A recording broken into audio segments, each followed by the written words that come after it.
Hello guys, magandang araw po sa ating lahat. Hito na naman po ako upang maghatid ng kaunting kaalaman na naman about sa electrical na mga devices, equipment at electrical education na makakatulong sa ating pamumuhay. Bago po tayo mag-proceed sa ating topic, gusto ko lamang po kayong anyayahan na manood ng aking munting channel. Sana'y suportahan niyo po ako kung bago ka lang pong naligaw sa aking channel, please watch and learn at huwag niyo pong kalimutan subscribe at paki-tap ang bell button para sa mga update video. Salamat.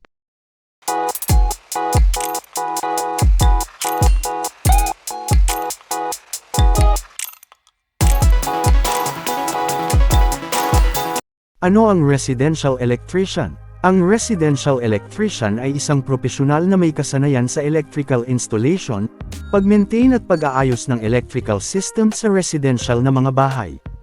Kanilang responsibilidad ang pagtukoy at pagresolba ng mga issue sa kuryente tulad ng mga sira sa wiring, mga depekto sa mga outlet, at iba pang mga problema sa sistema ng kuryente sa loob ng bahay. Ano-ano ang mga gawain ng isang residential electrician? Ang isang residential electrician ay maaaring gumawa ng mga sumusunod. Una, installation ng kuryente, pagsasagawa ng installation ng mga kagamitang electrical tulad ng mga outlet, switch, at iba pang kagamitan sa loob ng bahay. Pangalawa, pagkakabit ng ilaw, paglalagay at pagkakabit ng mga ilaw, chandelier, o anumang uri ng lighting fixtures. Pangatlo, troubleshooting, pag-identify at pagsasaayos ng mga problema sa kuryente tulad ng mga short circuit, power surges, o iba pang issue. Pang-apat, paggawa ng wiring, pagkakabit ng mga wiring system sa bahay, kasama na ang mga electrical panels at circuits.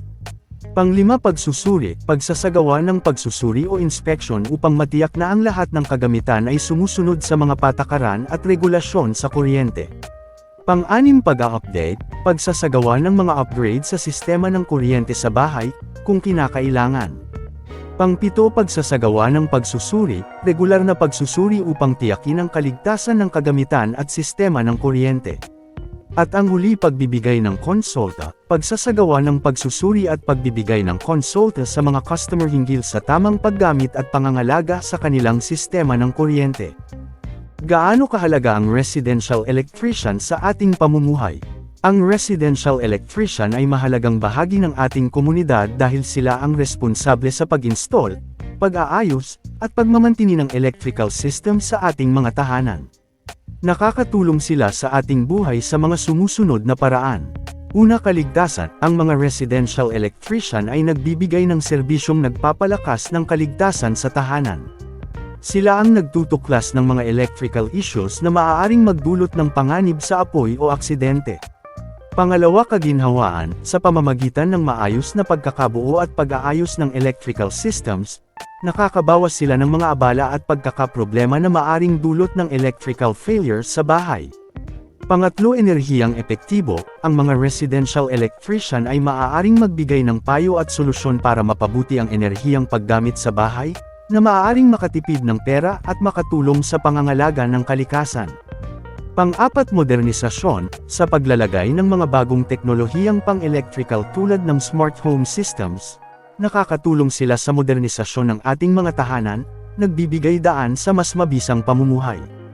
At ang huli, emergency response. Ang mga residential electrician ay maaaring magbigay ng emergency response sa oras ng mga electrical emergencies tulad ng short circuits o power outages.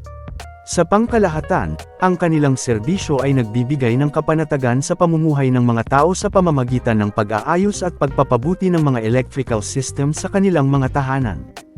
Hanggang dito na lang po ang aking topic sa araw na ito. Sana'y may natutunan po tayo at huwag po ninyong kalimutan mag-subscribe sa aking channel at paki-click ng bell button para sa new upload videos. Salamat and God bless po sa inyo.